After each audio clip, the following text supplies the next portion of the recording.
Thank you for joining the Dougherty County Board of Commissioners Commission meeting.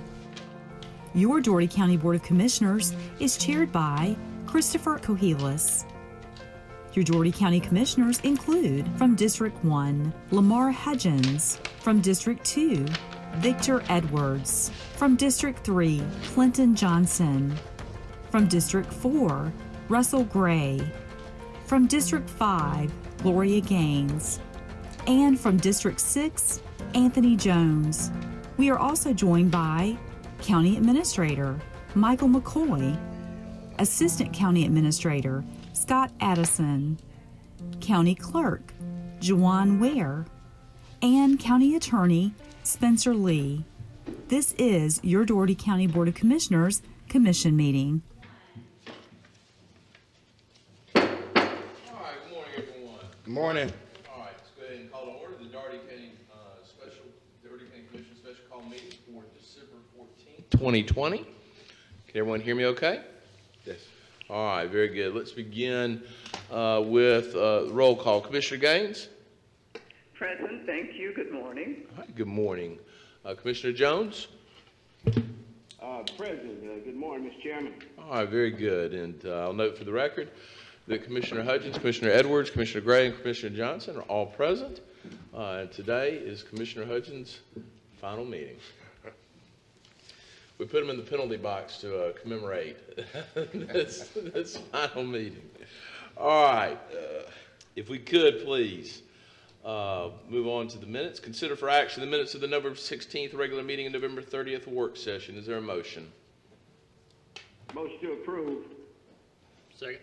Motion and a second. Any discussion? There being none, we'll call the matter for a vote. Those in favor signify by saying aye. Aye. Any opposed?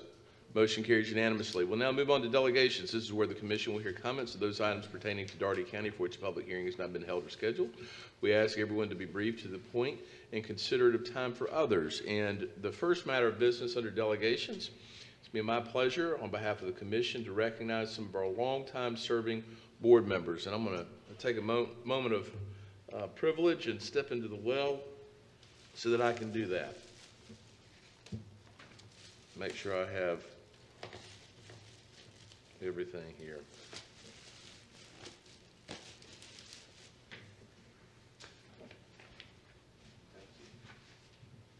Like Santa Claus today.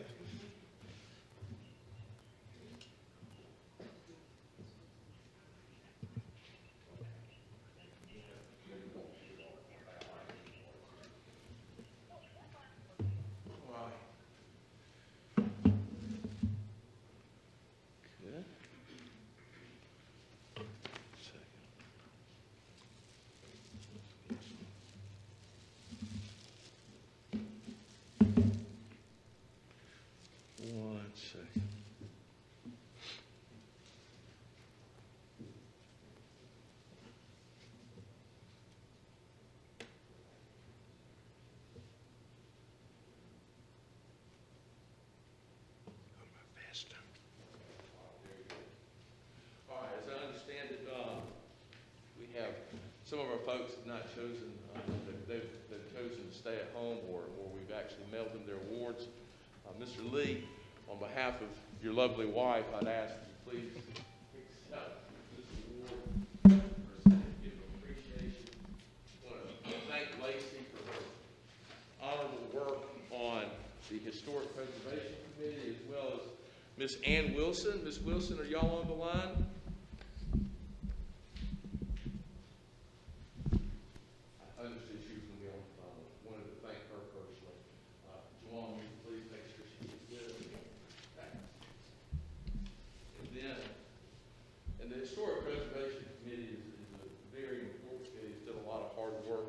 Spencer, please express our sincere thanks. I know Lacey will be talking to John and Ann later on, but we really do appreciate it. They have served for a long time and done a lot of good work in this community. Very thankful for that. Now I'm going to turn to the hospital authority. We have some members who have served us very, very well, and that is a thankless task and a tremendous service to this community. So I'm going to ask Mr. Giglieri, Dr. Lasley, and Dr. Smith to please step up.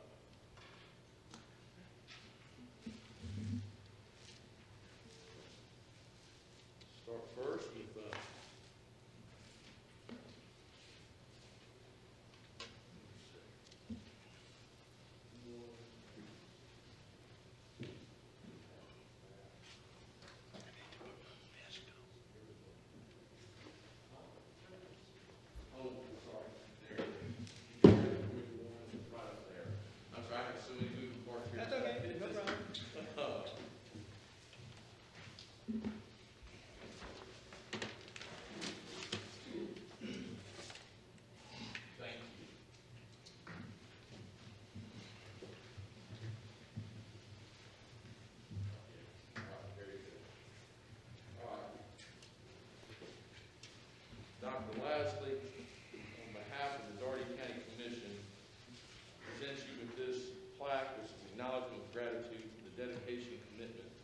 demonstrated by yourself, the Hospital Authority of Albany, Dougherty County, and 7 years of service. We're very thankful for your service. It truly is a thankless task and a tremendous amount of volunteer hours have gone into it. So we thank you very much, sir. Thank you.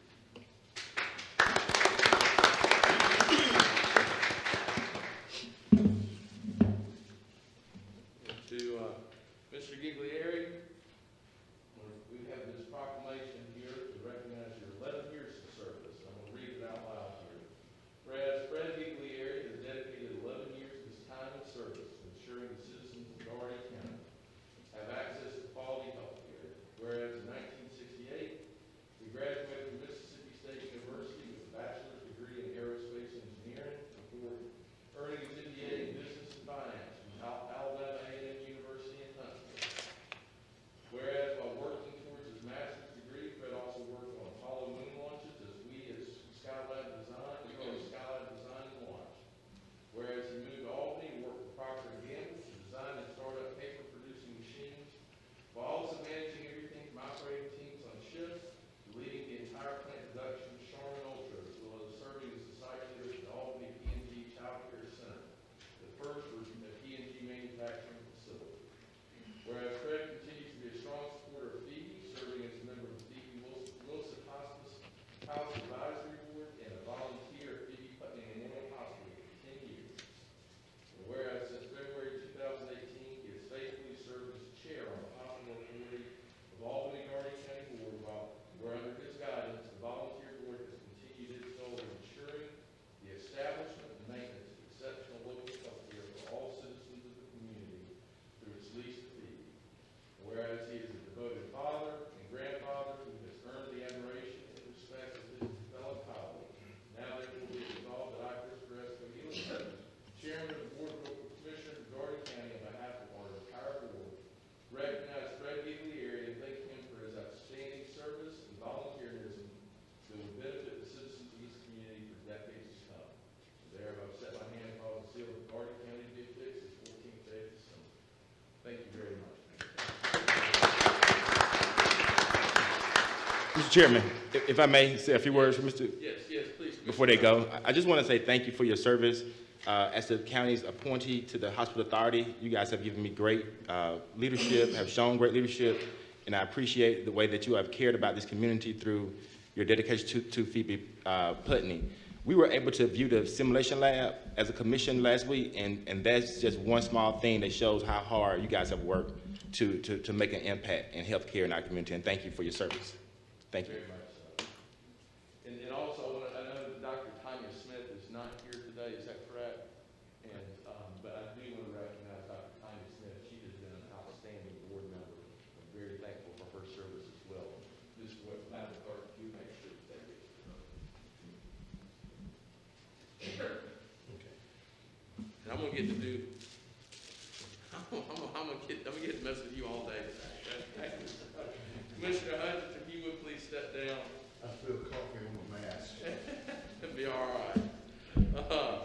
On behalf of the commission, we want to present you with this award of appreciation to you for your 27 years of dedicated service to the Retirement Fund Committee, and as many of the tasks that you've performed for this community, that is a thankless task, but you have sharpened your pencil. You've worked hard at everything you do, and I'm just very thankful. Thank you.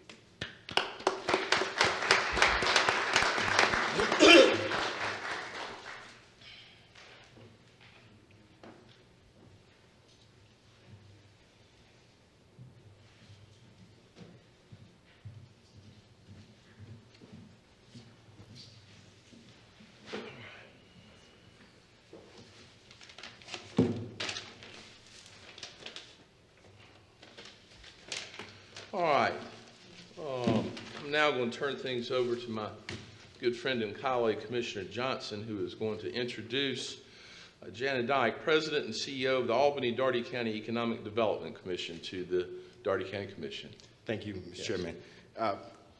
Everyone, as you all know, we've been going through a process over the past few months to a year trying to find a new director of our economic development. We all know how important economic development is to our community, and so this was a process that we really took to heart. And I'm very proud now to introduce to our community a young lady who is from this area. She's a local person returning back to our beautiful community to work hard to help bring economic development to Albany, to the Dougherty County and the region.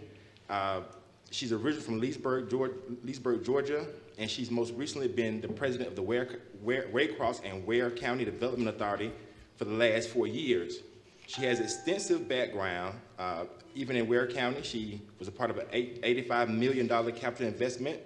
While serving in that capacity, she also received her bachelor's in business management from Columbia Southern University. She is a Georgia Certified Economic Development Professional and a graduate of Leadership Waycross.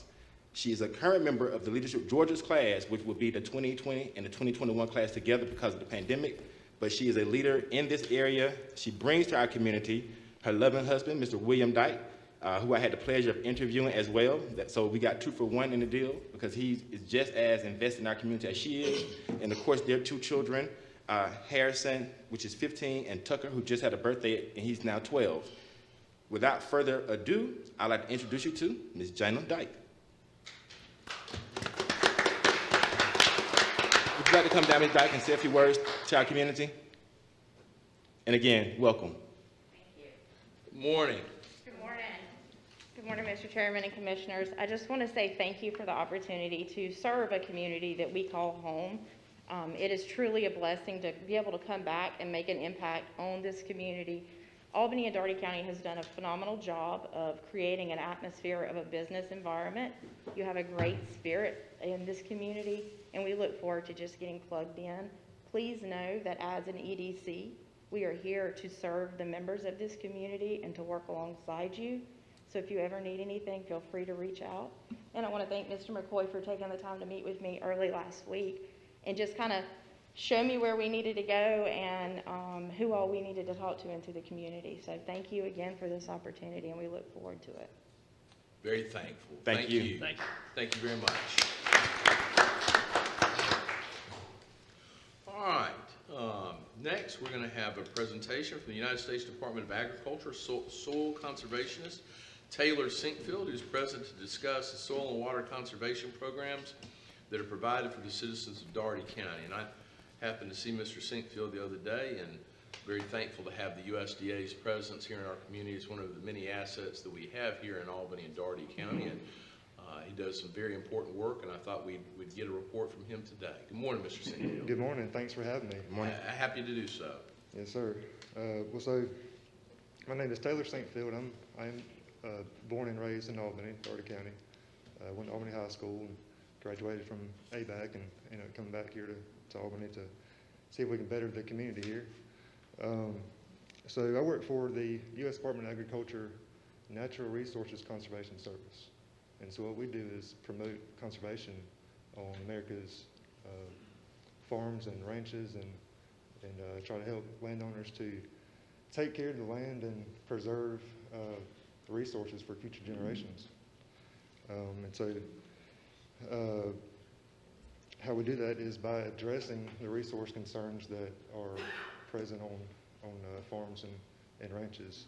And so we have programs to assist technically and financially to help implement new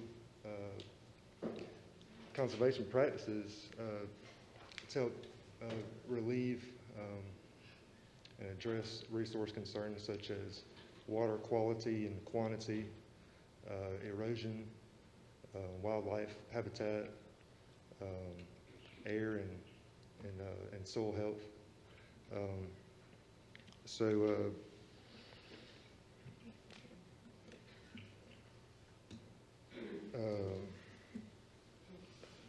So we do these practices on perennial row crops, perennial crops, timberland, forest land that is suited for wildlife to help generate more habitat for wildlife, such as bobwhite quail and gopher tortoise, which are keystone species and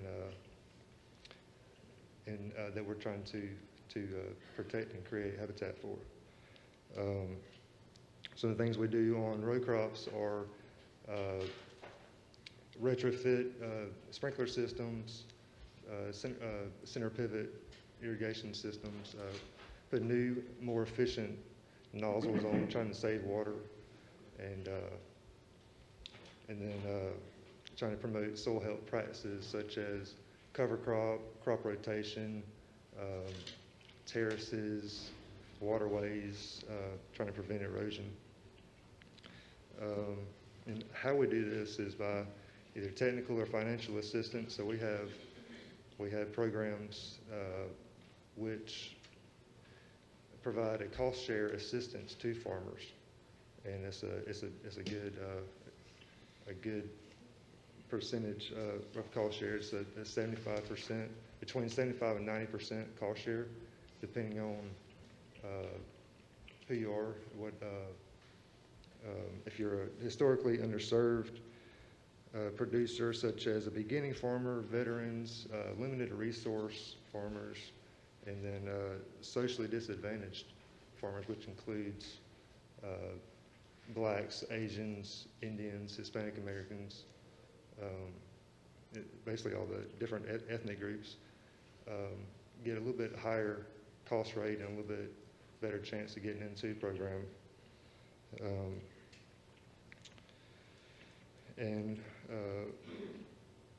Basically, using these programs, we're able to conserve resources all over the country. There's an office in basically every county in the country.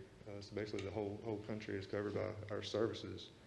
And so I just wanted to come and share and bring some light to some of the things that we do and some of the services that we offer to the public. Experts say that at the rate we're using topsoil, that we have about 60 years left.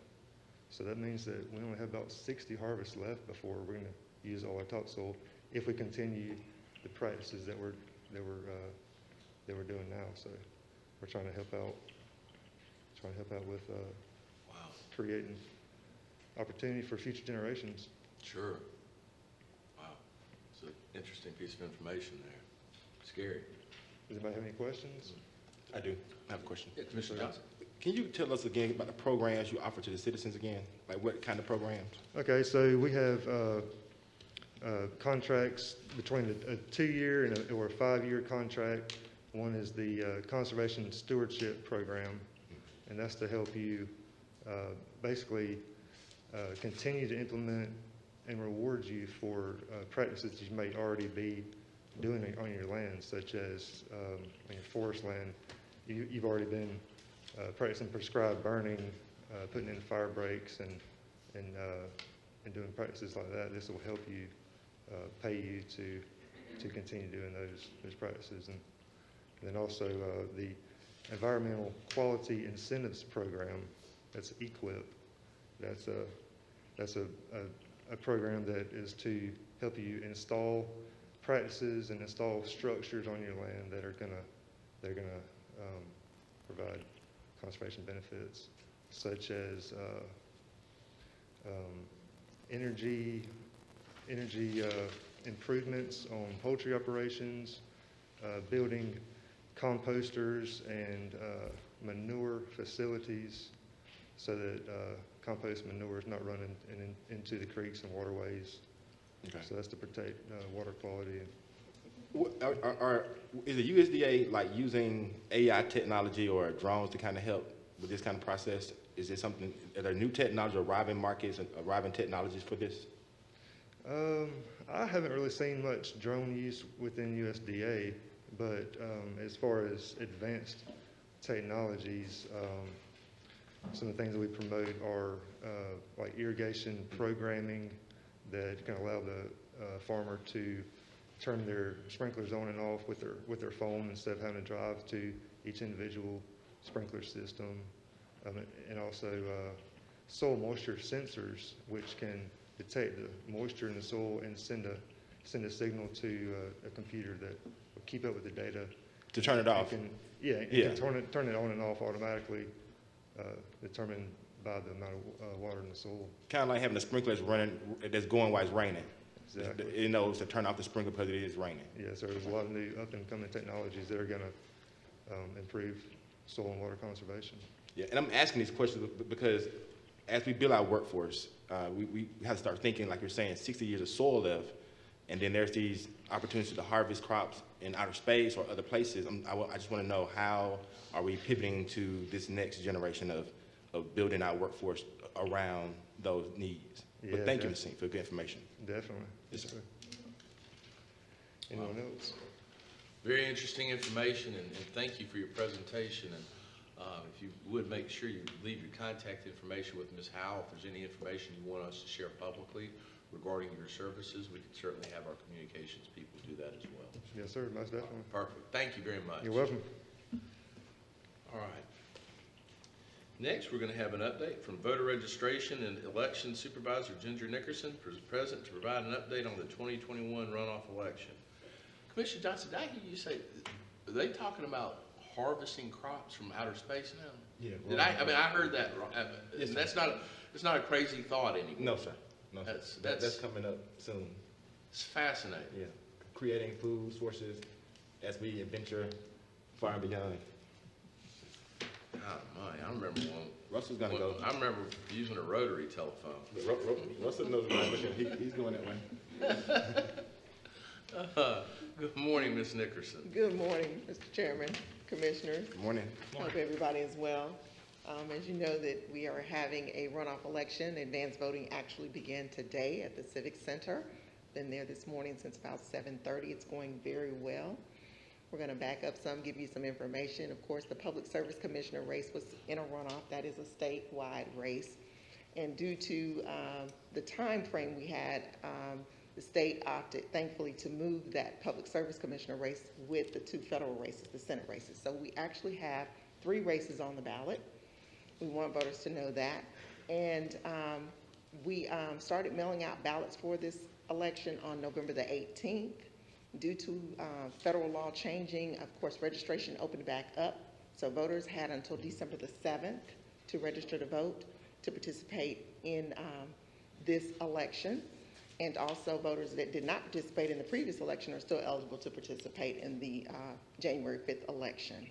We've mailed out approximately 7,785 ballots, still counting. We've received to date 1,439 in our office, still counting. Outstanding. Very good information. Any comments or Would, questions? I'm sorry, Mr. Chair, would you repeat the number of requests? I'm sorry. Say it one more time, Commissioner Gaines. We didn't quite catch your question. I'm sorry. Yes, Ms. Nickerson, good morning. Would you please repeat the number of requests so far? Yes, mailed out 7,785. Thank you. You're welcome. Very good. Hey, Chairman, just a question, Ms. Nickerson, I appreciate everything you've been doing. Certainly, there's been some sleepless nights. During the general election, we had the use of several new drop boxes for that particular election. Do you have any figures, or can you get any figures on kind of the number of ballots that came through those individual drop boxes versus downtown or mail-in? Yes, sir. We're required by law to maintain logs. So we do have a log. Every day when you remove the ballots from the drop boxes, you note how many ballots were removed or what was removed, because there are other things. We've even removed library books. But we do write that down, and yes, I can provide that if that's okay to Mr. McCoy, and get that. Sure. Okay. Thank you. Yes, sir. I just literally just got an email from a citizen. Says, I'm not going to identify the citizen. And I literally just got this 2 seconds ago. This citizen reports that they're working with a Republican effort to monitor the early voting and runoff election. Many of us are very concerned about a rally that John Ossoff will be conducting in the Civic Center parking lot this Thursday. Early voting will be conducted at the Civic Center, and the election board leased the premises with the understanding that it would be exclusively for early voting. The Ossoff rally would violate the election board's understanding of exclusivity for the Civic Center. Moreover, with the stage, amplified music and speakers, and over 100 cars present, the Ossoff rally would destroy the neutrality of the early voting site and would be intimidating to Republican voters. And these folks have reported that they have spoken with the Secretary of State's General Counsel office. So I'm just laying that information, and I'm not commenting one way or the other. We're aware. We know. Yes, sir, we know. So, understood. Yes, sir. That's a concern that's been received. I want to make sure that I delivered that. Yes, sir. Thank you. Will the area for the 150 feet area be designated? It's already marked. Okay. We had Public Works to mark the area all the way around the building. We're informed of that by the Civic Center manager, and I also informed the board as soon as I received the message from him, notifying them of what was being done. So it has been marked. We do know the time frame. We know exactly where they're going to be. They're actually going to be in the back parking lot, in the far back. The second parking lot? Correct. Gotcha. Behind it, not facing the main street here, but behind it. Say that all one more time. So the rally is going to be disconnected from the voting site, is that Yes, what you're sir. It's going to be in the back parking lot of the Civic Center, behind the Civic Center. First tee. Yes, sir. And it's outside of the 150 feet, yes. I'm sorry, this is Gloria. Is the 150 feet from the front door, the entryway, or how do you measure that 150 feet? The law says the outer edge of the building. Outer edge of the entire building? Yes. Thank you. You're welcome. Congratulations on your article from Secretary of State. It was good Thank stuff. I was on a conference call last week with him, and he talked about your good work. So continue to work hard. We appreciate what you do. Thank you. Appreciate our team. Mr. Chairman? Yes, go ahead, Commissioner Edwards. Yes, one question I would like to ask, 'cause I just passed by, coming to the meeting this morning. What was our direction, I guess, with the Board of Election on why we was going to the Civic Center? So I still saw this line that was outside. So as one commissioner, I'd like to, I guess I want to visit the site, because in my estimation, I thought that the Civic Center was going to be bigger than our candy room. So if I'm, anyway, why they're standing outside? Are we just, so again, that's the question. Why are we standing outside? The COVID, the line is still long, it's wrapped. It is more people on the inside than it appears, because we have the conference room, the first conference room, the full room is set up for elderly and disabled. And those chairs are in there strategically 6 feet apart, and then they're wrapped around the line on the inside. So we rented the conference room where we usually have so we didn't rent the bottom. Yeah. We have the arena, and once they complete the process, once they check in on the front, then they go into the arena to vote. The actual bottom floor. Yes, sir. Okay. And did the city, I guess, waive any of those fees for us? No, sir. With the county trying to, rent that facility? No, sir. Okay. What about the fees on the cameras for the drop boxes? No, sir. $300 for the fiber for each monthly. And what was the fees for renting the facility? 12. $35,000. $35,000 for how many days? We actually went in Thursday, and we'll be out of there on the 31st, but we'll stay in there. It's not like we're moving in and out. We'll stay in there the full term until December 31st. So what's on the that, about weekend. 3 weeks? 3 weeks. So we're renting for about 3 weeks. For how much now? Say that again? 30. Approximately $35,000. Okay. Outrageous.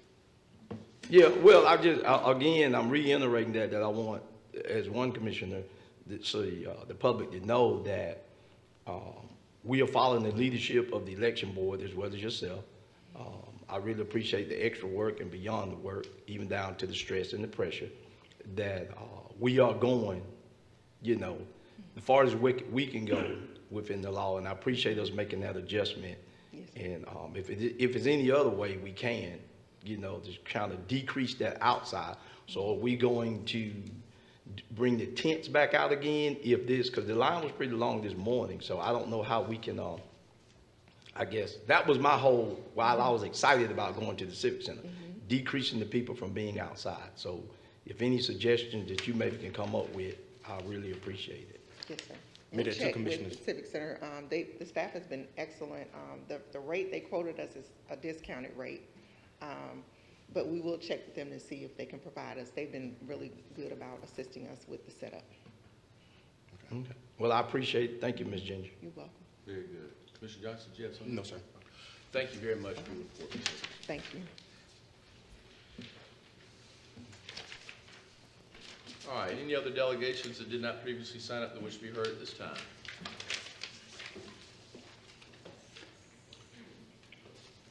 All right, we'll move on to zoning discussion. Travis McCullough, owner and applicant, requests to rezone 3.187 acres from C7 mixed-use plan development district to C2 general mixed-use business district. The property is located at the northwest quadrant of Antioch Road and Westview Drive.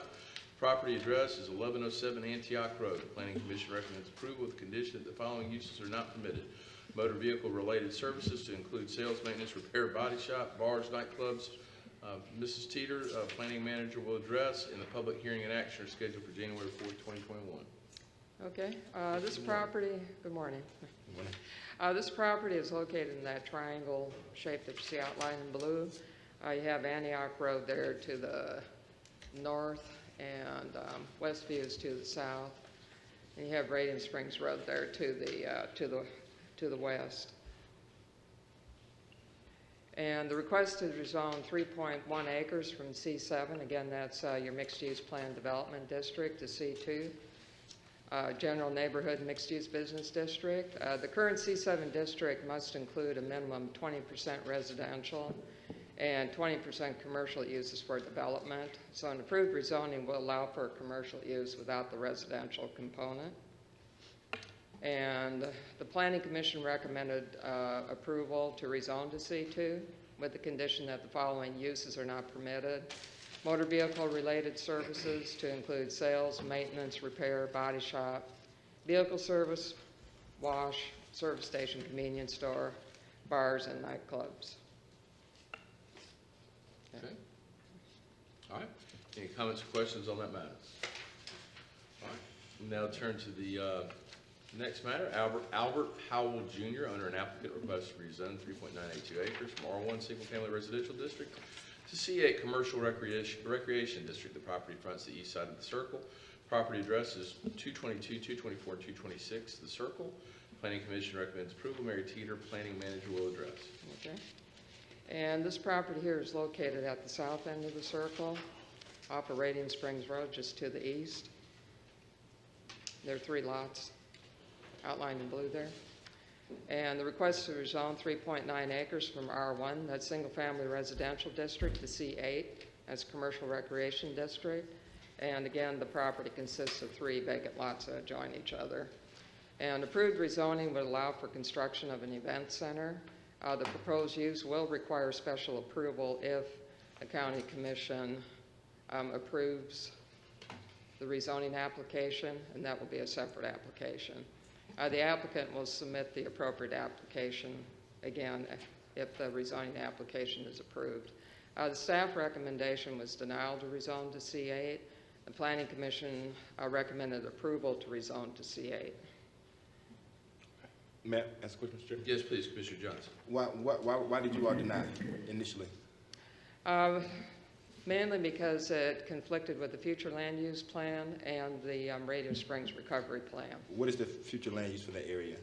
It recommends to the east, single-family residential, and the recovery plan recommends that commercial should be directed more towards the Putney area. And that further down the road? What's that? Further down the road?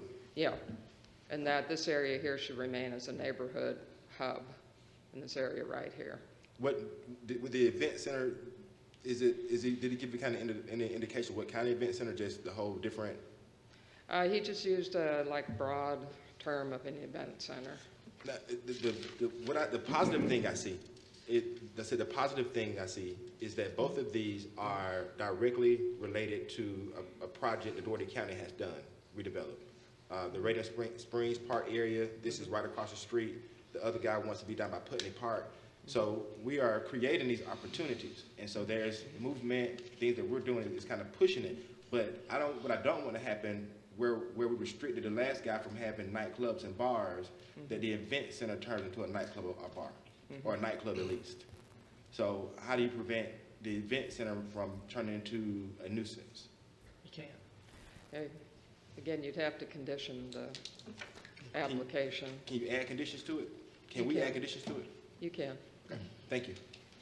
Well, I mean, I think as much investment as the county and our community has in seeing Radium Springs come back with the right air and culture, there's a plan in place, and I think it would be pretty remiss on our part if we just threw that plan aside, frankly, to allow a very questionable enterprise to go in here. You're taking up 3 residential lots, which in a future state could be very prime, desirable spots for single-family residential homes right there on the circle facing Radium Springs, and putting an event center in all on one lot, paving part of it, which again adds to the runoff concerns around Radium Springs. And just the visibility from the springs themselves of what will be a fabricated building on those 3 lots, and essentially negate the value of the adjacent residential lots there. I think the future land use plan and our plans, both directly and future state for the Radium Springs area, really don't support this type of commercial development literally right in the front of the Radium Springs. I would encourage everybody to think about what we want it to look like, and while we don't want to be anti-business at all, we want the right business in the right location because it makes everybody happy and it makes for a successful business. Event centers are only used when they're rented, and frankly, it does present some alarm as to what it could become if people get pretty loose in how they're renting and to whom for what reasons. Could really kind of kill the character. Yes, I am trying to reach the division, reach the council. So Wasn't me. I just encourage everybody to think hard about this rezoning. I think good business, bad location. I guess I'll just piggyback on what the 2 commissioners said, that I would want to see that event center go, and then if it didn't work, it turns into a dilapidated building. Right. And that's what I guess I'm up against now. And I look at our building that we own, I think we still own it, the fire station on Holly Drive, so I wouldn't, that's a nice curve right there by the convenience store, if you can visualize it in your mind, that little cut through road, that's a nice piece of property. So I don't want to, unless like you say with Commissioner Clint, we can turn it in to have conditions where it won't turn when it's not rented.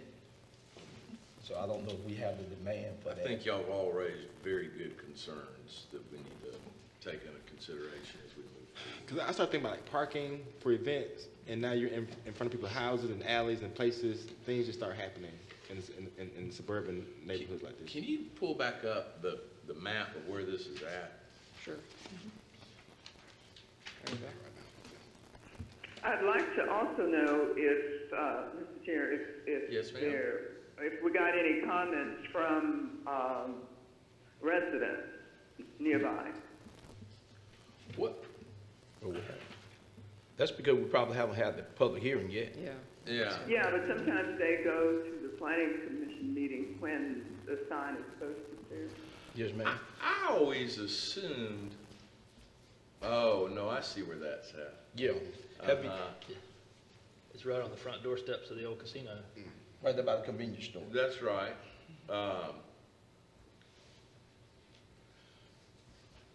Ms. Teeter, but the question that Commissioner Gaines asked, have we had any letters or expression from anybody yet before the public hearing? Have you had any phone calls? I'm not sure how to answer that, because we haven't had the public hearing, so. Okay. What type of I know event you haven't center had is it. this? Have we put our signs out? I can, The sign has been posted? Yeah, I can say that we did not have anybody show up at the public hearing. Have the signs been But, posted? Yeah, the sign's been posted. Okay. We have not had Yeah, anybody show up at sometimes the they planning respond to commission. that, Commissioner Edwards. Yes, ma'am. That's And I also note that it's just an area where we've spent a lot of time and money thoughtfully rehabilitating that area. And I'm not indicating one way or the other. I want to hear a lot of information about this. On all zoning matters, I'm always very, very careful because zoning's one thing where you're always assured you're gonna make someone angry.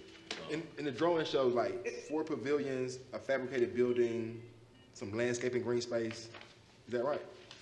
That's Mr. Forgy, did you have some information? Mr. Chairman, if I could, I just wanted to say in the applicant's defense, I guess, and part of the reason that the Planning Commission went against our recommendation was because the applicant, in addition to the 3 lots that he's asking for rezoning, he owns the large rectangular lot to the east, and then the next rectangular lot to the east of that, the small one, and he's about to buy the lot to the north of the 3, and the next 3 lots are owned by the county and protected as green space, or they're not being developed, owned by the county.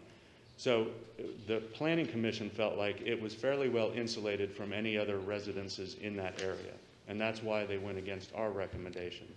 And to emphasize our recommendation, it was also because Radium Springs is, it's one of the wonders of Georgia, and we felt like if anything was allowed to go there, you'd have to be very selective. It's a beautiful area. You all have put a lot of money into it. The ticket booth was just recently redone. It looks great, as does the gazebo.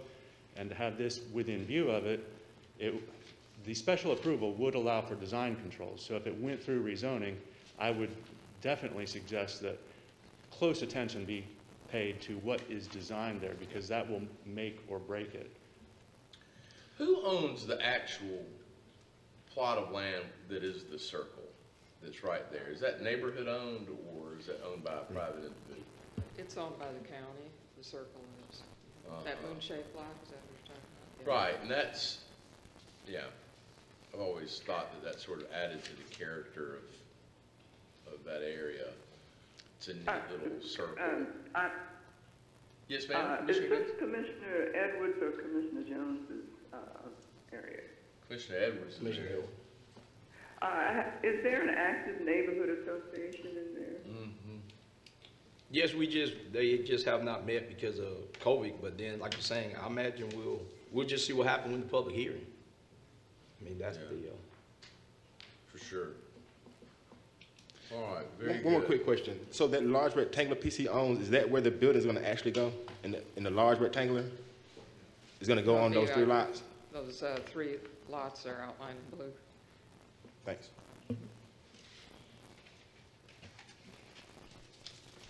Very good. All right, thank you. We're going to move on to the next item. Buford Jenkins, owner and applicant, requests special approval to operate a drive-in movie with inflatable screens on 6.63 acres within the C3 district. Property fronts the west side of Liberty Expressway Southeast, about 1,100 feet south of the intersection of Williamsburg Road and Liberty Expressway Southeast. Property address is 1729 Liberty Expressway Southeast. Planning Commission recommends approval. Ms. Teeter, if you would, please. Okay, and again, this property is located on Southwest Liberty Expressway, just south of Williamsburg Road. The drag strip is right there to the northeast, and then you have the Albany Speedway is on the other side of Williamsburg Road. And you have Devon Crest RV Park is right to the south. And the applicant requests special approval to operate a drive-in movie theater with inflatable screen on a 6-acre tract.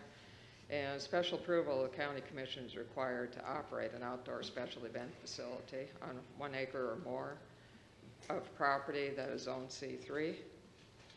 And access to the site must be approved by GDOT. And according to GDOT, the speed limit, the section of Liberty Expressway is 65 miles per hour, which will automatically require the need for a deceleration lane, regardless of the number of trips generated. This should provide vehicle safety for entering the site. And this is kind of how he has it laid out. You see the entrance and where the screens, parking on either side, and he will have vendors. So is it like a drive-in? Yeah. Yeah, drive-in theater. You just drive in and park, Okay. and you will be able to hear what's going on. It'll be on your radio. You can turn it on, and it'll come in through the radio. All right. I got a question. Yes, Commissioner Johnson. So they're addressing the volume by having a AM, FM station band tuned into. That's what I understand, yeah. Now, the one complaint or the one question that I got was, why were they asking for a deceleration lane if other businesses were there or in that same area that did not have a deceleration lane? That's a state thing, or is it something you can answer? Okay, well, the only thing that I can say is that in my communication with the state, that because it's a 65 miles per hour, it automatically triggers a deceleration lane. Now, the other businesses may be grandfathered in, and that's why they don't have deceleration lanes. I know that the entrance to Devon Crest has a deceleration lane. They're scattered here and there, but that's what they have told me. But that's their requirement. Okay, thank you so much. Question, Ms. Peter. Yeah. I don't know, I'm kind of running behind. I don't know whether I'm cutting in front of anybody or not, because I seem to be behind the meeting at one time. I don't know if we've been able to catch up or not, but I do have a question about this drive-in. Go ahead, Commissioner Jones. Can you all hear me? Yep. Yeah, go ahead, Commissioner Jones. Okay, yeah, thank you. I understand that the volume is going to be coming from, they're going to be using volume that goes directly into the radios. I would want to know if that's going to be the only method of being able to hear the movie.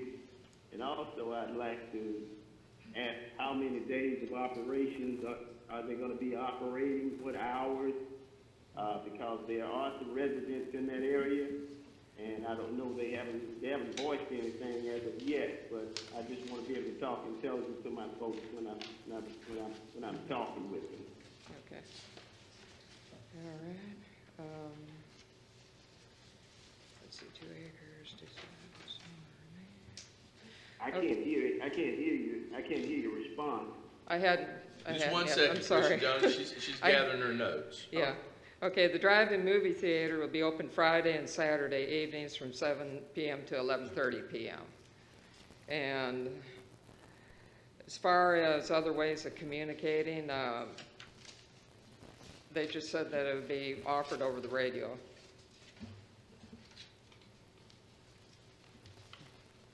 Okay, well, I guess we'll wait. The jury's still out on that one, but we can kind of see what the response is of the residents in that area down there. We're going to certainly need to know we have a drag strip down there.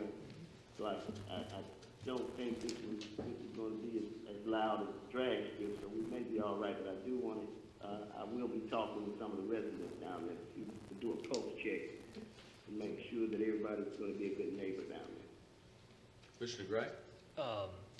Well, I think this is a pretty novel idea, given the needs for social distancing, et cetera. I think it's pretty cool. My biggest drawback to all of this is that every plan here is on, this appears to be a temporary business.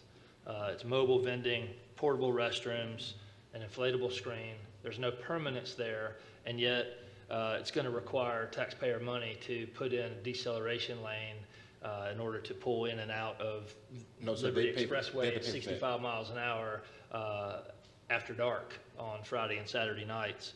So that's a concern. I'd feel a lot better about this if they could work out some easement with the racetrack or the two adjoining landowners to the north to find some way to come out on Williamsburg Road. It would make it a whole lot easier to get in and out, or even if the racetrack would, kind of work with them, maybe build a gate right there where people could come in the racetrack property. I don't know if that's even possible, but I see a temporary business wanting to have a permanent deceleration lane put in, and then the fact that there's really no break in the median allowing for an opposite direction turn into the property is going to cause U-turns at both lights at both Williamsburg and South at the next intersection, which are always a little bit hairy since we haven't been able to get traffic lights in those. I believe the one to the south, and Commissioner Jones, tell me if the one to the south is the one there by Mike's where we could not get the red light. No, that's further down, but still turning, making a U-turn on 19 and turning back. I don't care where it is down there. It's going to be hairy there. So that's a good point, Commissioner Gray, that we need to really give some thought to, because we certainly don't want to move the accident up the road here. So, we just got to look at this thing and look at it in a careful way sometime between now and that time to make sure that everything's going to be done decent and in order and with safety in mind, as well as the residents of the area.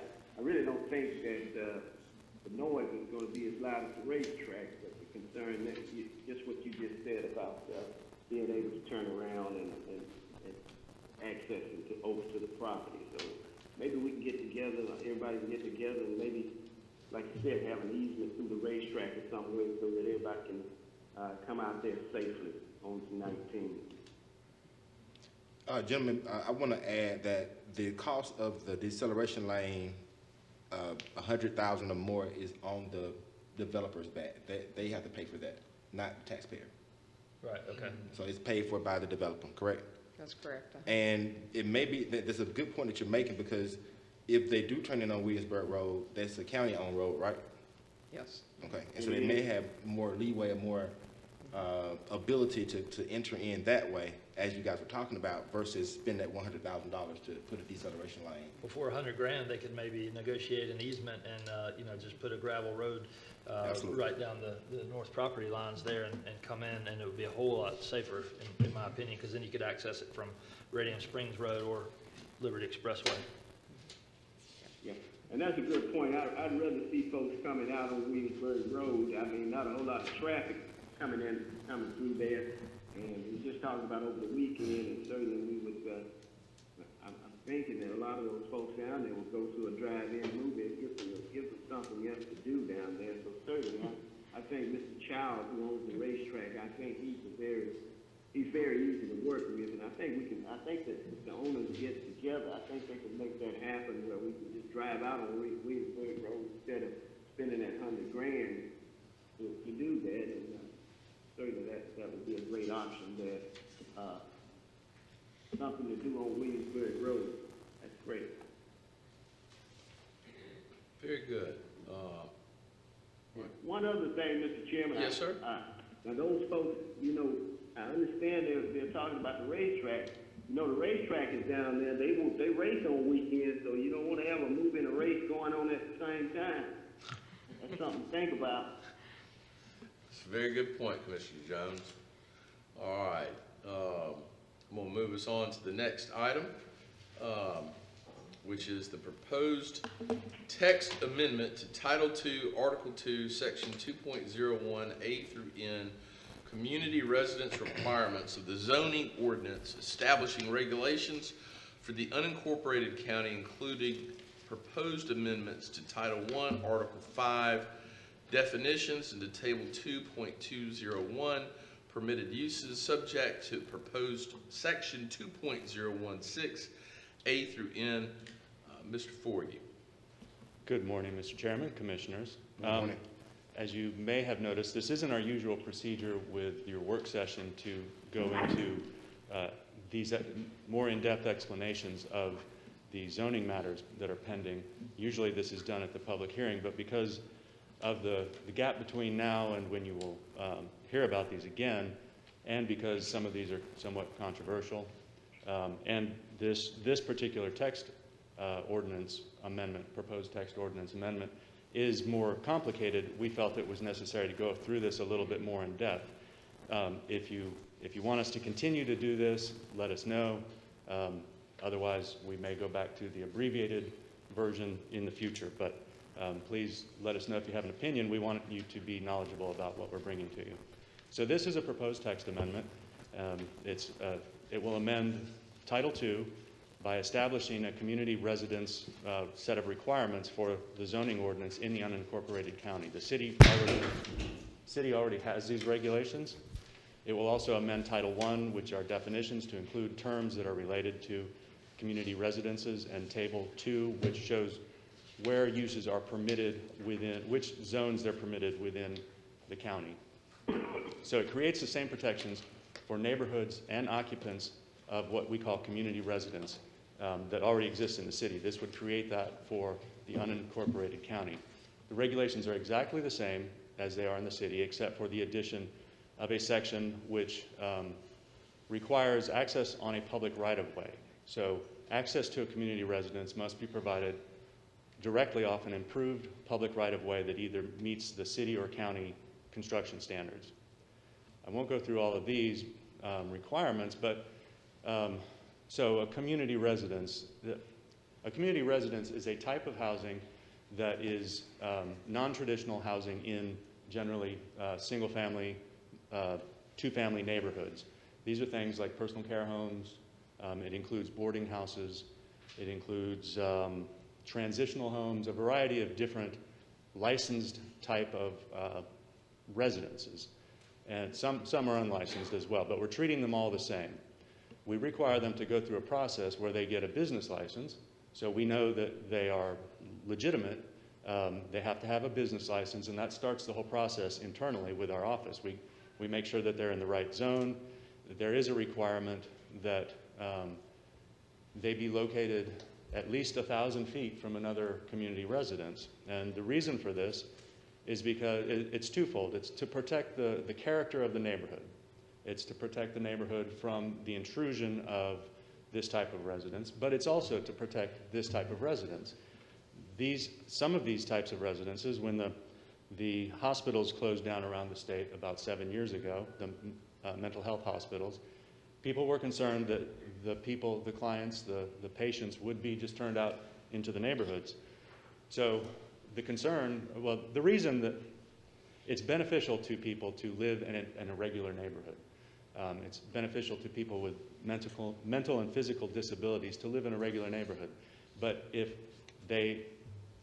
there's not a distance separation, it may be that an entire block becomes personal care homes, and then it becomes institutional again. So by having 1,000 feet separation between them, it makes sure that where they go doesn't become an institutional area. So they're issued an occupational tax certificate, a business license, which is conditional, and that allows them to get a state license, because most of these, except for really boarding houses, are licensed by the state. So it makes sure that they have the oversight of the proper state agency, and once they provide all the information to us, then we give them a regular business license. And they are inspected by building department and the fire department to make sure that they meet building and safety codes. So there's concern that this type of business is going to ruin the neighborhood, and that is something you'll hear at public hearings. We do have some safeguards against that. They do require annually that they get a new business license, and if there are significant complaints against that, we can use that to not issue them a new business license. So they can be shut down based on that. They also are required to appoint an agent that we can contact 24 hours a day, and if there's problems within the neighborhood, we can give that number out to the neighbors so they can contact the person. But we will be monitoring, and we do monitor if there are any problems. The addition, as I mentioned, to the access by public right-of-way, that's something we see important in the county because there are some unimproved roads, and some of these residences, will require special healthcare access, and we want to make sure that they're not put down an unimproved road where ambulances and public safety have a hard time getting to them. They're not allowed to have signage beyond what the sign ordinance requires. They have to provide parking that's suitable, which is possible in a residential area. And now there's an important section to this. It's called reasonable accommodation. So many of these types of residences are for people with disabilities, for people who are protected under the Fair Housing Act or the Americans with Disabilities Act. And to make sure that we don't overstep regulation of those classes of people, we have this section called reasonable accommodation. So for instance, with the 1,000-foot separation, if a group home comes in and a group home for people with disabilities, they want to locate and they're only 700 feet from another such structure, we can grant them reasonable accommodation and allow them to go there, even though they don't meet that standard, because that's the only way they can provide housing for their clientele. So it also adds definitions which include things like child-caring institutions, which have been popular lately because kids in the foster care system, there's not enough foster care parents to take care of these kids. So there are group homes basically for kids in the foster care system, and we've had several in the city recently. And here is the permitted use table where you can see where we are proposing to allow these uses within the county. This does match the city. Some of these are allowed by right. So understand that if this is passed, some of these types of homes will be allowed by right. Part of this is to comply with the Fair Housing Act, because if it looks like a home, if it looks like a single family home, we don't see any reason, and the Justice Department doesn't see any reason that we should be able to deny it. So for 2 to 4 residents, that is allowed by right in all single family neighborhoods, or R1, R2, and R3. If it's more than that, if it's 5 and 6 residents, it requires conditional approval by the county. And for larger numbers or more intensive type uses, that requires special approval in all cases. Hold on. Yes. Go back. The hotel, motel, and similar business, minimum guest unit size, and then you have a AR max of 20 rooms. Can you explain that line to me, please? That's administrative approval. Mm-hmm. So let's see, lodging house. Well, so hotels and motels, okay. Those aren't regulated under this ordinance.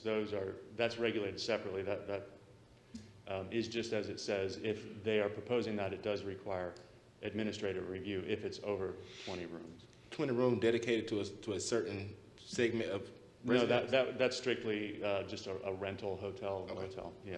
Thank you. Nothing to do with community residences. Thank Mr. Chairman. Mr. Forgy, Good morning. Mr. Forgy, Yes. Commissioner Jones. Yes, sir.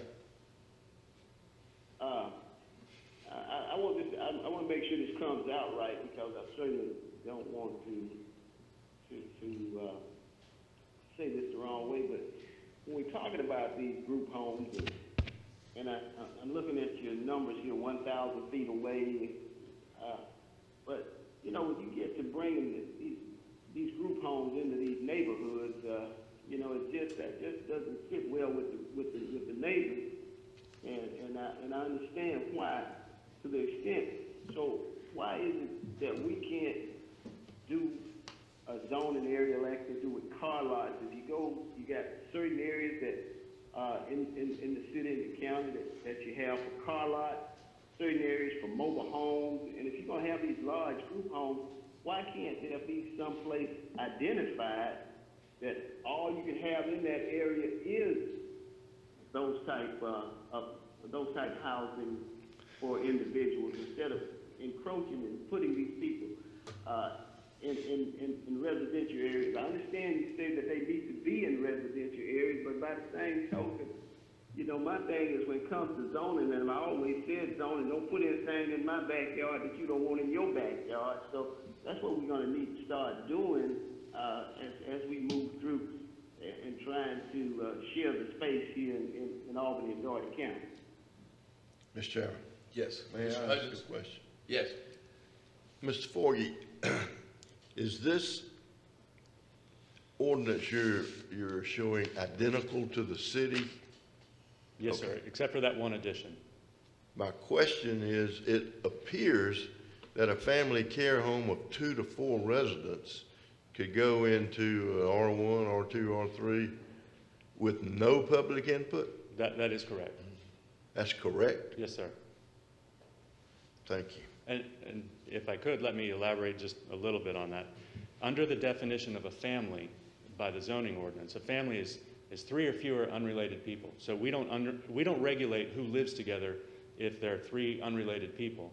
So if 3 people wanted to have a group home, live in a group home, we couldn't have any regulation over it because that's what we say a family is. So the difference between 3 being allowed with absolutely no oversight and 4 being allowed, the Justice Department and other case law that we've studied, we have seen that this is a very easy area to get in trouble with. When the city adopted this ordinance, we were visited by the Justice Department to look at our ordinance to see if we were complying with the Fair Housing Act. So this is based on federal review and looking at all sorts of other ordinances. So we feel like 4 or fewer residences is going to look like a single-family home. You probably will not overtax the neighborhood by 4 or fewer patients. If you go above that, there may be an impact. And it all depends on the size of the neighborhood, the size of the house. But we feel that 4 or fewer is going to look like a residence, as well as the Justice Department has that same view.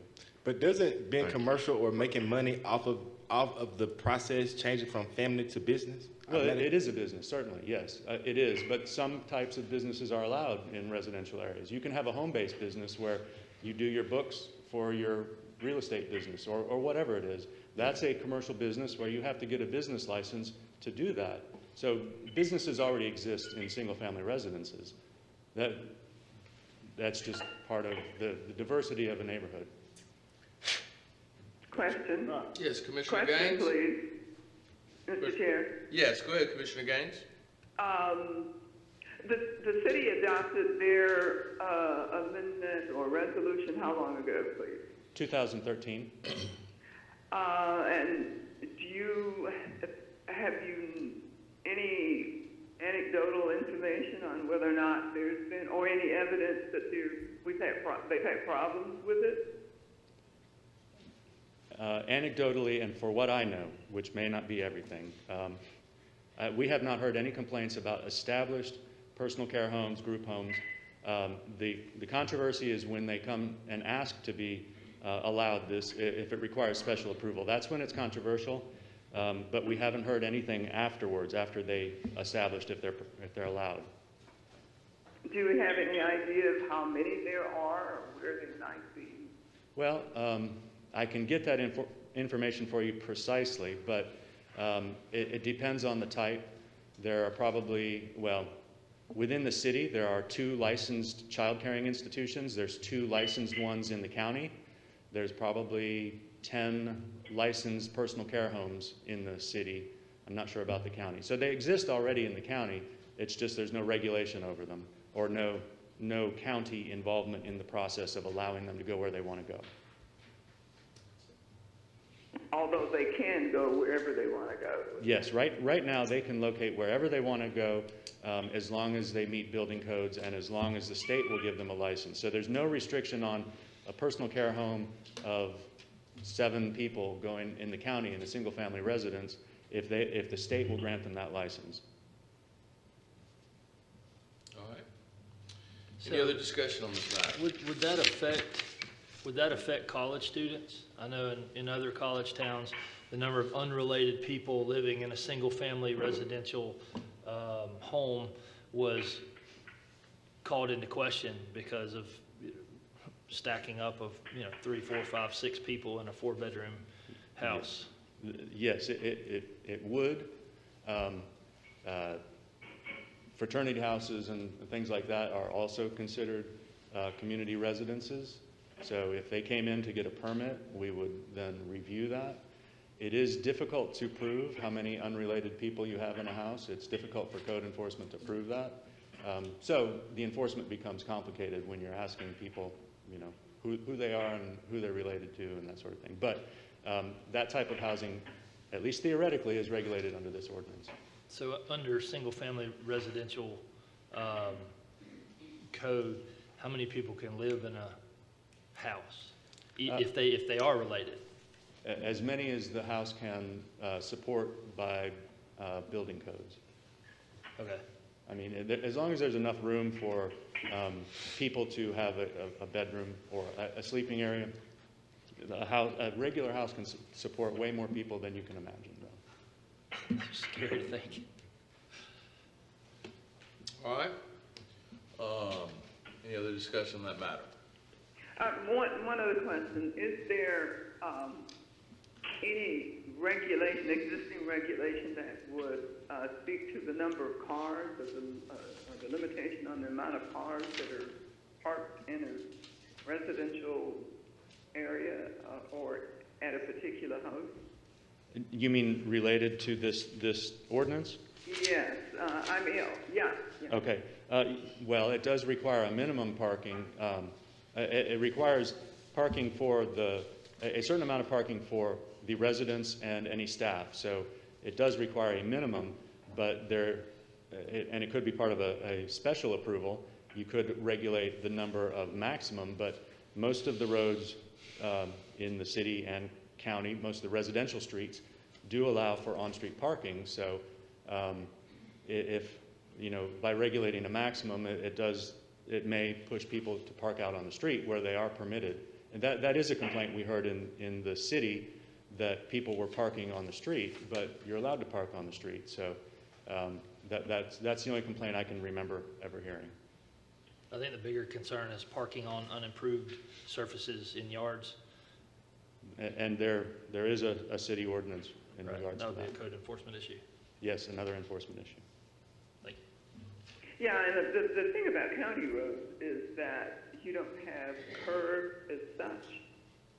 And if they're parking on the street, they could be on the shoulder, which is usually a grass shoulder. So the county unincorporated areas may be slightly different than the city in terms of being allowed to park on the street. I'm sure it is a case-by-case situation, and we do make sure that they have the minimum required parking on their site that they would need based on how many clients and people working there. All right. Thank you very much. Thank you, Mr. Forey. Thank you. Very, very good review of that complicated policy issue. I'm going to gently remind the commission that we need to make sure we save enough time to provide appropriate salutation to our fellow commissioner. We also have a legislative delegation meeting, so I'm going to try and do my best to whip through the other components of the agenda so we can spend time where we need to spend time. All right, additional business. Consider for action the resolution confirming the appointment of Janita Lane and Larry Thomas to the Dougherty County Board of Tax Assessors for the term beginning January 1, 2021 and ending December 31st, 2023. Madam Clerk, is there anything you have on that? No additional information. This is just standard protocol for the tax assessors board. When we make an appointment to that board, they do require a resolution, and Understood. it was just not made when we did the appointment last week. Understood. Is there a motion Move for approval. in favor of the resolution? Second. Motion to second. Any discussion? There being none, call the matter for a vote. Those in favor signify by saying aye. Aye. Any opposed? Motion carries unanimously. Consider for action the resolution declaring a 2012 Dodge Charger and 2015 Dodge Charger for the Dougherty County Police as surplus and authorized sale to the Underwriter Safety and Claims. Mr. Addison. Thank you, Mr. Chairman. Good morning, everyone. These two Chargers were totaled in accident, and this is a standard protocol. Is there a motion? Move for approval. Second. Motion and second. Any discussion? There being none, call the matter for a vote. Those in favor signify by saying aye. Aye. Any opposed? Motion carries unanimously. Consider for action the resolution providing for the acceptance of an age-friendly region designation resolution. The Region 10 pilot program may allow our area to be the first regional AARP age-friendly program in the nation. Southwest Georgia Regional Commission Director Suzanne Angel and Deputy Director Barbara Reddick are present to address. Good morning. How are y'all? Thank y'all for driving up to see us. Yes. Good morning, Mr. Chairman and Commissioners. It's great to be here. Thank you for allowing us to present this to you this morning. This Thursday night, the Southwest Georgia Regional Commission is going to present to our council to approve a letter of intent and approval to submit an application to AARP to be the first regional age-friendly and livable community program in the nation. What we're asking of the commission here today is to get a letter of support, and we're going to go to all of the counties and cities, not all of the cities, but all the counties and some of the cities in our region to get letters of support for this program. Quickly, a livable community is one that is safe and secure, has affordable and appropriate housing and transportation options, and has supportive community features and services. Once in place, these resources enhance personal independence, allow residents to age in place, and foster residents' engagement in the community's civic, economic, and social life. This program, we've had tremendous support from the AARP Georgia, and they're very excited for us to be doing this. Ms. Reddick, my deputy director, she's going to go through very quickly a little bit about the program itself and how we can support that. And at the end, I'll just read this resolution to you that we're asking you to approve. Good morning, Mr. Chairman and County Commissioner. I realize you kind of pushed. Do you want me to go through the PowerPoint, or do you want me to just kind of tell you why we're here? Go ahead and go through your PowerPoint. Okay, I didn't want to. All right, as Suzanne said, we're here before you to see if you will support us becoming an age-friendly region. And it is a pilot. We will be the first one in the nation. And age-friendly is really just a term, but it's certain things that you do have to do, but it's what you're already doing, for making quality of life better, not only for your older citizens, but for everyone. As you can see from the PowerPoint, our elderly population, those 65 and older, are increasing. And by 2033, the older people over 65, I hope I'll still be around. I'll be one of those. I outnumber young people. So if you make it good for those older than 65, it's good for everyone. Oh, somebody said something. Okay. And this is from their. Yes, go ahead. We open for what? Why did you look at me whenever you said open? I just want to be sure my neighborhood is included in this. I'm sorry, I didn't mean to. Hey, Thank you. I don't usually tell my age, but I have a birthday this week. I'll really be so close enough to kiss it. So I'm talking about myself as well. And this is just AARP. This is from their policy book. A livable community, as Suzanne, she said this, is safe, affordable housing, transportation, and other community features that everyone wants, not just those over 65. AARP has done research, and by the way, this is their PowerPoint, we're just presenting it. These are the 8 domains of livability, and you can see these are things that you're already addressing. This is not going to add any additional work to what you're already doing. You're already doing some of these things. It'll just enhance what you're doing. When you're already looking at transportation, housing, social, all of these things.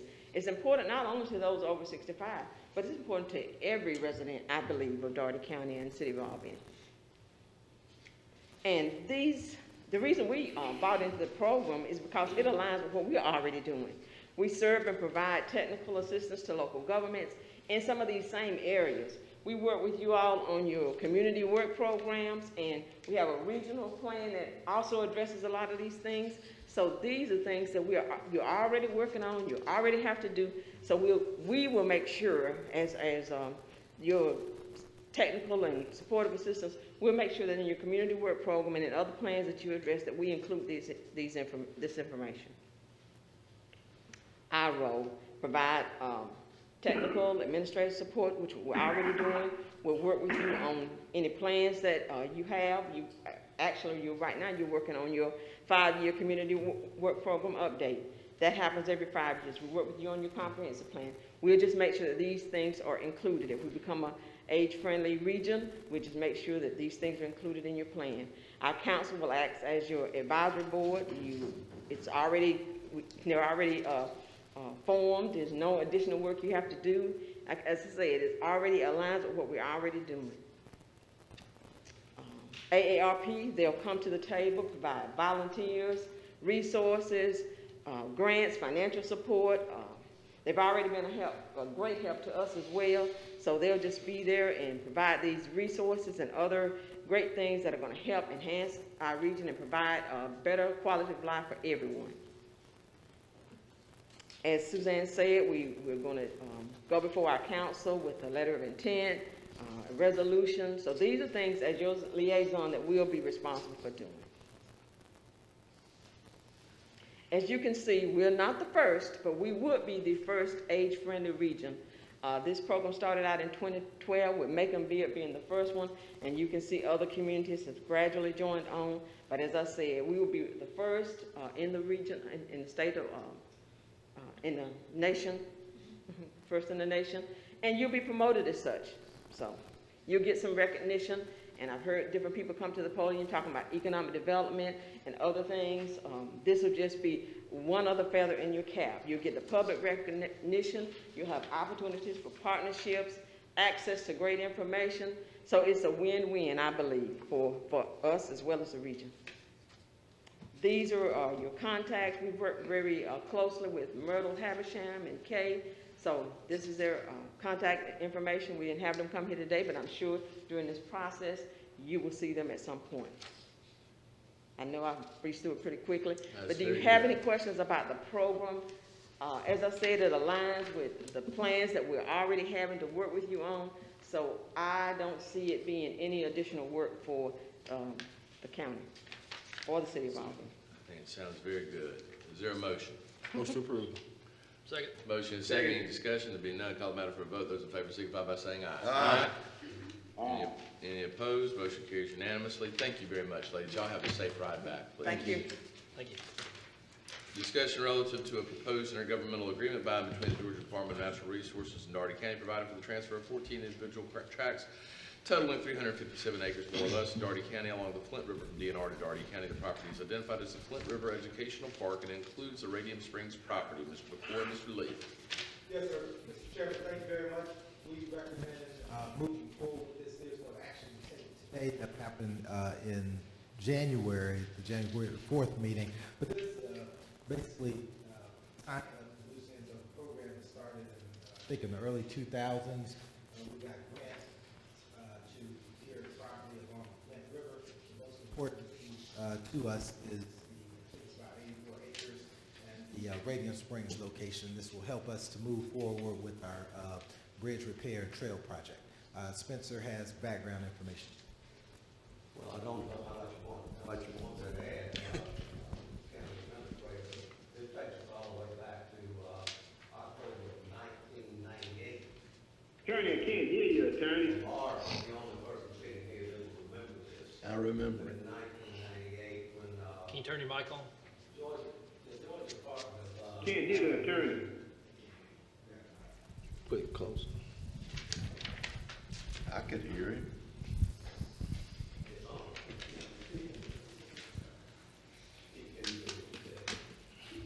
Can you hear me now? Sure. I can hear you now. Okay, everybody hear me now? Yes. Okay, this takes us back to 1998 when the Georgia Department of Natural Resources came to the county and wanted us to execute a memorandum of understanding with them so that Dougherty County could access 2,000, River Care 2,000 funds set aside by former Governor Zell Miller. In order to be able to utilize those funds to be able to publish properties up and down the Flint, we had to execute the agreement. And we executed this agreement as a memorandum of understanding concerning the Flint River Educational Park property that Mike just talked about briefly there. The agreement was executed with GDOT, the City of Albany, Albany Tomorrow Inc. Albany Tomorrow Inc. was developing downtown Albany through a contract with Dougherty County, contract with the City of Albany, and contract with Addison at the time, with the Chief Park Authority, with the Board of Education, with Georgia Power Company, with the Joseph Jones Ecological Research Center in Baker County, and with the Thronatisca Heritage Center. So everybody came together and said we would like to access these funds from the River Care 2,000 properties and acquire these properties up and down the Flint for the purposes of protecting the properties and for the purposes of using them for recreation and educational projects. So state began doing that, and they acquired 14 properties up and down the Flint. And what the agreement called for further was for the Georgia Department of Natural Resources to transfer that property to a public entity to Dougherty County for public use. And that has been off and on starts in trying to do that for many, many years. It started in earnest again with the Georgia Department of Natural Resources in the state of Georgia back at the beginning, back at the end of last year. And we kept moving forward with it until COVID-19 hit us in February and slowed everything down. But I've been working with GDOT, with the state of Georgia, and we have now in front of you an intergovernmental agreement by and between the Georgia Department of Natural Resources and Dougherty County. Now, this includes the 14 properties that you've seen on a plat that's attached there too. And I think you've been furnished with a copy of that plat. Those 14 properties start up with the Dozier property with 11 acres and go all the way down through the Radiant Springs property of 85 acres, including the Smith property on the west side of the Flint, 124 acres. The use agreement does not transfer in fee simple the properties to Dougherty County. It transfers them to Dougherty County to use for passive recreation and educational purposes. So at any time, if either party, either the Georgia Department of Natural Resources or Dougherty County wants to get out of the agreement, either party can give 365 days notice, and we will be out of it, or the Georgia Department of Natural Resources will be out of it. The Radiant Springs property, for instance, is being transferred, and that will be specifically for Dougherty County's use. If any structures are built on any of the property, then Dougherty County will have to get approval of GDOT before they can be built. Of course, you realize, and you know, that the last session of the Georgia General Assembly allocated $1.2 million to Dougherty County to complete the bridge renovation and the trail system on the Radiant Springs property. So we've come full circle since 1995, and the intergovernmental agreement is in front of you, transferring the 14 properties for use only to Dougherty County. Public Works Mike had Public Works go out and look at it, and they're here if you've got any questions about it. But they've looked at each of the properties, and again, it's passive recreation or educational programs. And so there you have it, an intergovernmental agreement presented for your review. Mr. Chair, I do have one question about Yes, ma'am. the Smith property, the southernmost tract. How is that property accessed? The southernmost property, are you talking about the Smith property? Yes, the Smith property. How is it accessed? That was a sensitive piece of property, if my memory serves me. I can't hear you. That was a hurricane, that was an old Native American possible reservation on that piece of property. It's somewhere in there close to the Boy Scout track. That's what I thought. It was near the Boy Scouts. Okay. No, that's not the Boy Scout property. The Boy Scout property was bought, I think, with green space funds that Dougherty County set aside. Apparently my mic's not working and you can't hear me. I hear you now. Apparently set aside, well, Dougherty County set aside funds many, many years ago up and down the Flint for further acquisitions of property through recommendations made by the Green Space Committee that this commission set up. And I think the Boy Scout property was acquired through those funds. I'm just trying to understand how you get to it, actually physically get to that property. I have no idea. But it can't be landlocked. There apparently is some way to get to it. You can get to it from the river, certainly.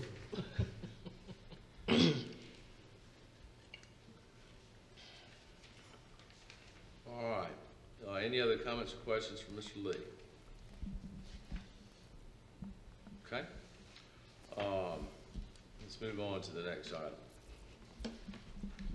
Consider for action the reappointment of the county administrator through the extension of the employment agreement effective January 4, 2021 through January 3, 2022, per section 1.1-3-23 of the Dougherty County of Ordinances. Mr. Lee. Mr. Lee, do you have anything to add? Nothing, Mr. Okay. Chairman. Is there a Move for motion? approval. Motion? Second. Second. Any discussion? Just one thing, Mr. Chairman. I just want to make sure this, this county administrator we hiring again, reevaluating, does he has driver's license? I mean, I just, want him to be able to go to different places. So, you got a driver's license? Yes, sir. All right. He rides a bike. He rides a bike. Or go by boat to the river. All right. Subject to us being able to confirm that Mr. McCoy has a driver's license, we're going to go ahead and take a vote. Those in favor signify by saying aye. Aye. Aye. Any opposed? Motion carries unanimously. Next, FEMA Public Assistance Grant Recovery Financial Update for the January 2017 tornadoes and the 2017-28 hurricanes. Mr. McCoy, Finance Director, Ms. Henley, Consultant Ed Wall, and CDBG DR Program Manager Georgia Collier Bowling will address. Thank you. Yes, sir. Thank you, Mr. Chairman. We are following up on your directive to come back as a result of a question posed by Commissioner Gaines relative to the amount owed by the county for responding to the unexpected expenses caused by the tornadoes for which we made interfund transfers for. So Mr. Wall will present the numbers. Thank you, Mr. Wall. Thank you, sir. The last audit we had was June 30th, 2019. It showed that the general fund owed the landfill fund about $8.4 million. So you all know an audit report is just a snapshot of one day. June 30th is what the balances are. It doesn't tell you what all went on during the year. So you all have a lady who's just sharp as she could be. Her name is Miss Georgia Carter Bowling, I think it is. Her job was to find all these grants, all the FEMA stuff, and monitor it. So she did a great report, sent it to Martha and Mr. McCoy and me. And over the course of the last few years, the total amount of cash that you all as a county have spent on these disasters is almost $17 million. And so your staff went to work to get reimbursed from insurance, FEMA, and GEMA. And you have in your package today a sheet, and it's pretty, it takes a lot of different pieces and some complicated stuff and boils it down to just a one sheet, and I'll go over it real quick. The total amount that we spent on the disasters is $16,709,000. The federal government paid us $11.8 million. States paid to date $2 million. Insurance and self-pay is $933,000. We're still going to collect $424,000 from the feds, $56,000 from the state, and it'll leave $1,340,000 that we'll have to decide if the landfill fund, sanitation fund, books that simply as a transfer, or if you want the general fund, the special services fund to pay it back.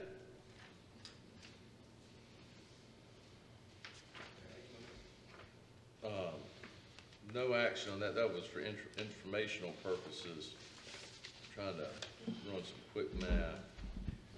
So, Chairman, I would like to add that the local cost share is 15%. So the $1.3 million is less than 15%. So usually it's 85% paid by the government for reimbursement, and we pay 15%? Yes, sir. The federal government paid 75%. The state government paid 10%. We're responsible for 15%. So Am I correct? I want to make sure my math's right. Mr. Wall will correct me. If I want, going back to Miss Neville's fourth grade, math class, if I want to know what percentage 1.3 million makes of that 16.709, I divide 1.3 million by 16.709. Yes, sir. And I just came up with 0.08019%. 8%. which means that we have a reimbursement rate of 92%. And That's right. the cost sharing with the federal government was a variable cost sharing, sometimes as little as 25%, sometimes as much as 85%. But that actually means that we've recovered above and beyond the reimbursement rate, so that the burden on the taxpayers, which I also question, that I actually think that that's not accurate, because we actually cash flowed the landfill by increasing revenues, by serving as a dump site for FEMA. We probably made money off this disaster. $2.4 million. Is what we made off of. So Yes. that 2.4 minus 1.3, we actually made $1.1 million off the disasters. This is a public meeting, and that's, you know, it's not, don't highlight that. It's net income. Yeah. It's The net answer income. is yes, but I'd hate for. Wouldn't you That's also, right, Spencer. That's right, Spencer. wouldn't you also say that the insurance and self-pay would be part of the 15% contribution?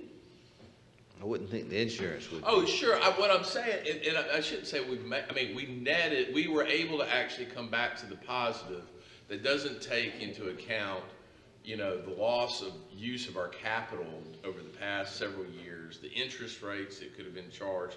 We've actually reimbursed the we've made the taxpayers whole, is the best way of putting it. And I'm very encouraged to see this number, because $1.3 million out of pocket, when separately, the separate enterprise, as a result of this, we were able to generate additional revenues. That's not many counties can do that. That's right. Am I reading this wrong? You are, but there's one other big picture thing I want you to get, all as commissioners. You're fortunate that you had $17 million that you could cash flow it. Right.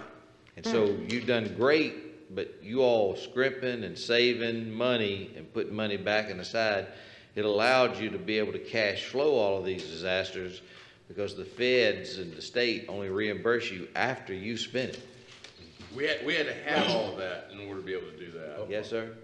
Right. So, very good information.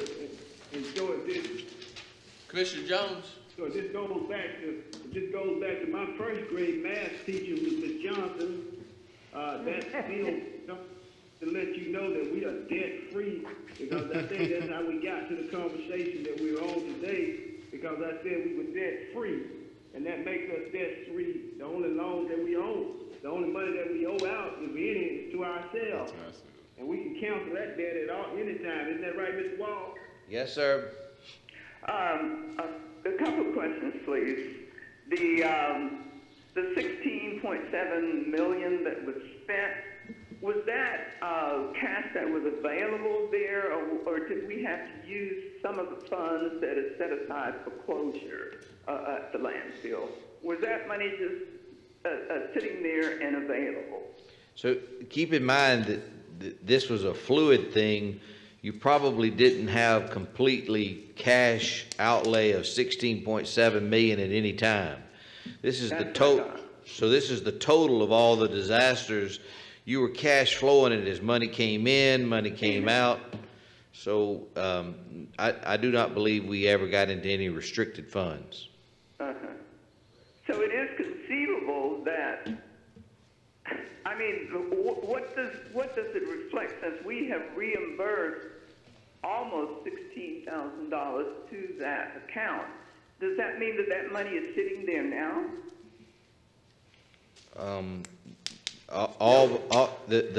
So the fund balance in the landfill wasn't a total of 16,709,000, but over a 3-year period, that's how much money we spent on various disasters. At any given time, the feds would have reimbursed us over time. And so of the fund balance in the landfill fund, it is still owed about $1,340,000 plus what we haven't collected from the feds and the state yet, but we expect to collect it. So right now, the fund balance of the landfill would have a due to it from the other funds of $1,840,000. Okay, I got it.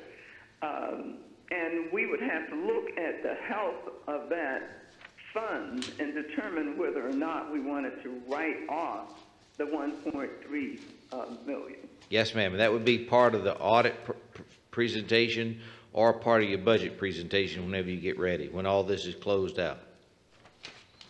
But that's correct. It'd be up to you to decide which fund is best to pay that back.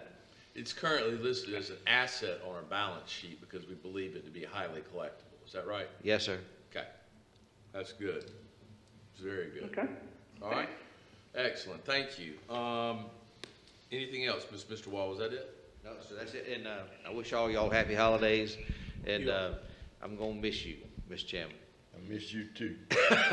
Thank you. Thank you. Thank you very much. All right.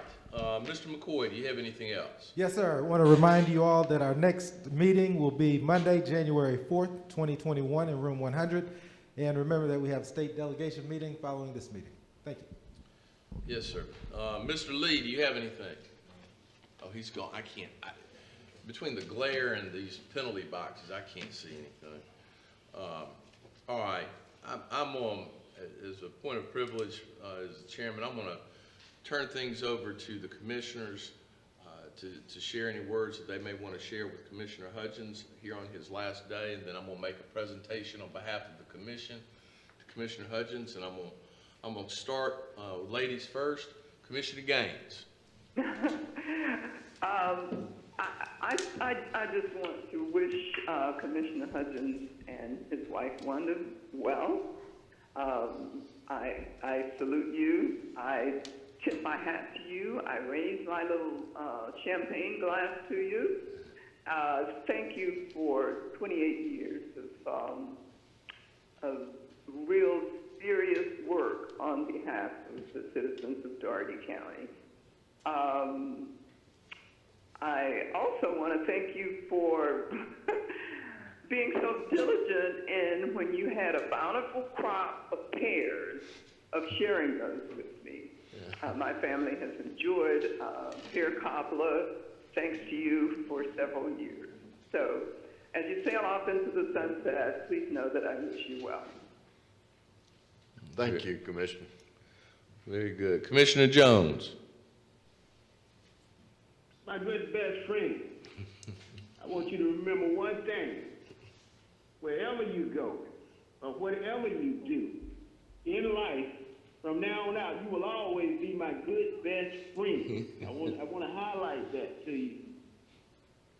And I want to also let the other members of the commissioners and the entire county know that wherever you go, as always, whenever you leave, it'll never be the same. Here. Thank you, Commissioner Jones. I'm going to turn things over to Commissioner Gray. Coach Hudgens, it's been a long time. I think I've probably had a relationship with you longer than anybody here since you were one of my youth baseball coaches. You set a good foundation then. You've been a tremendous mentor and a great friend. Thank God you're not leaving, you're just retiring. Gonna miss you, and I'll make sure you keep a good stock of crackers at home. Well, as I said before, thank you. You ran real well. You just ran in one place too long. It's true. I remember that. Thank you. He's so fast he can time him with the sundial. Oh, you saw that play. Commissioner Johnson. Yes, sir. I just want to say, I came in calling you Commissioner Hudgens, and I leave out calling you Lamar. I appreciate our friendship. I appreciate the motivation that you've given me. I appreciate the guidance, the jokes, the laughter. You always kept us on our feet. I thank you for your service to our board, our community, and as a Board of Managers member to the state. Thank you for your hard work and blazing the path that we're sure to follow. Thank you so much for your service. Thank you. Okay. Commissioner Edwards. Appreciate it, Mr. Chairman. I guess it's a bittersweet for me being serving with Lamar. So I went the old way when we used to say I went to Webster and looked up the word, what anchor means. And it means the source of strong support and stability. And sometimes it serves as a tug of war. And I remember serving with Lamar as a young commissioner across the street. And as a young commissioner, you don't really know or have a definition or define which way you should go. And at that time, I used to look across the table and ask Commissioner Brown and look for directions. And then I guess upon returning to the commissioner 21 years later, I look at Lamar being on the side of me, and even returning within the 2 years. You all know I'm a real smart guy. I make it look like that, but I have to ask Lamar sometimes and say, hey, what to do? And he would nod his head or write me a note. And he's always just been that father figure for me. Even times of challenges, you always just send me a kind word. And I just thank you for, being that commissioner and a friend to me and my family. And I apologize for that, but it means more than me just a commissioner. He was a fine man. And, thank you, Ms. Hudgens, for just counseling him when we off battle and he go home and say, I don't know what to do with them guys. And, you being a strong, unpaid counselor for him and keeping us on track. So I don't take our relationship lightly. Thank you. Thank you. I appreciate that. Good job, Commissioner. Commissioner Hudgens, Lamar, I don't know where to start. I shared some words with you the other day. I want to begin first by thanking Wanda. Thank you for sharing him with us for all these years. When I first came in as chairman, I thought I was going to lower taxes, increase services, save the world. And I realized pretty quickly how much I didn't know. I realized that I didn't know what I didn't know. And I learned more through osmosis from watching Lamar and watching you and how you conducted yourself, getting updates from the finance committee, watching how you understood the numbers, watching what you did say, and watching what you didn't say. And for me as a Greek, that's hard not to say things.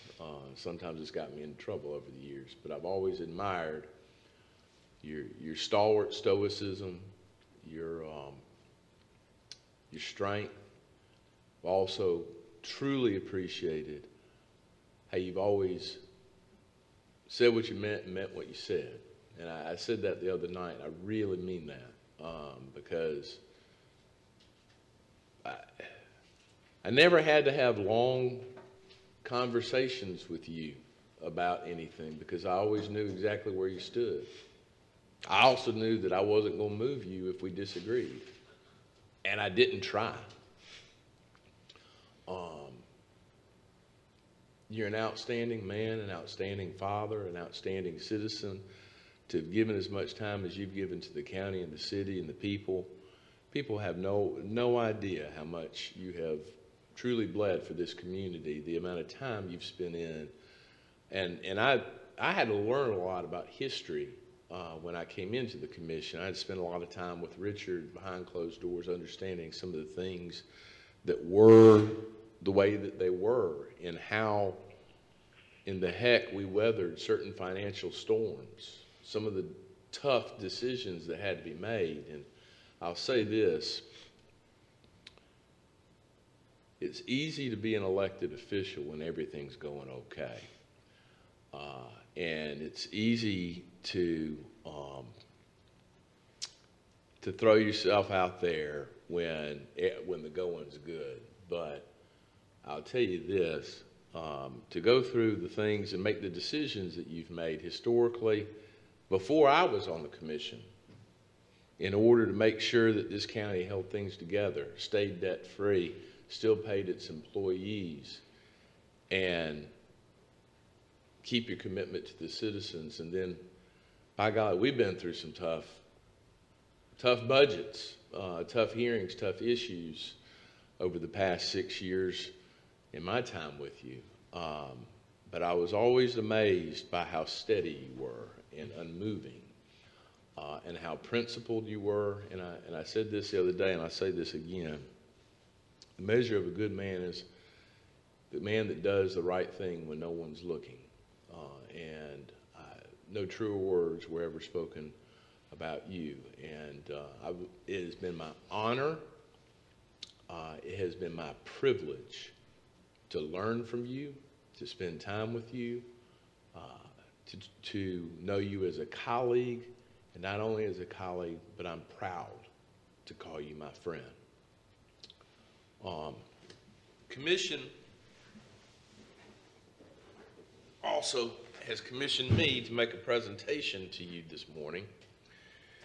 And one of the things that's been said about Lamar is that he has the memory of an elephant. But in a recent text exchange, he said, I guess vanity has approached him in his later years, and he did not like being compared to an elephant. So we chose another animal that we felt appropriately represented you. It's a strong animal. You can't move it, and you darn sure better not fight it. So on behalf of the Board of Commissioners, I would like to make this presentation to you, to the bull.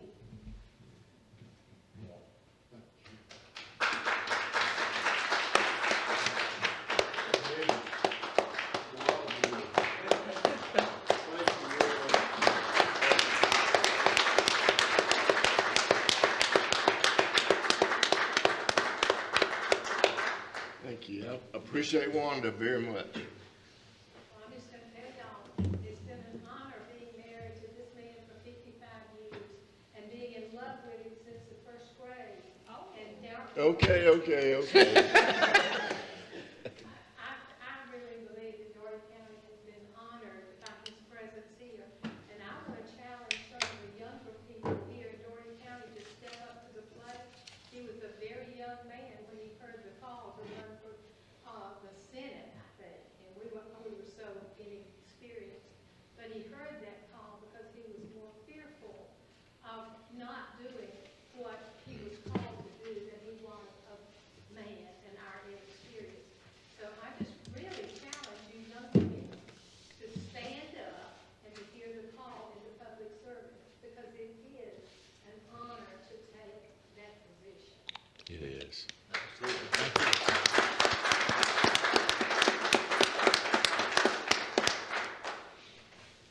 Lamar, do you have any final words? Well, it's hard to speak right now, but I'll probably send everybody a text. But I really appreciate everything everyone has said. And Commissioner Gaines, if that pear tree does well, I'll bring you some more pears. Oh, you're so kind. And Commissioner Jones, if you can, bring me a mess of turnips sometimes, like you always do. But not peas. He told me I have to pay for the peas. But thank all of you so much. I appreciate it. Thank you all. All right, we are adjourned. We're heading over to Albany Technical College. Thank you. Yeah.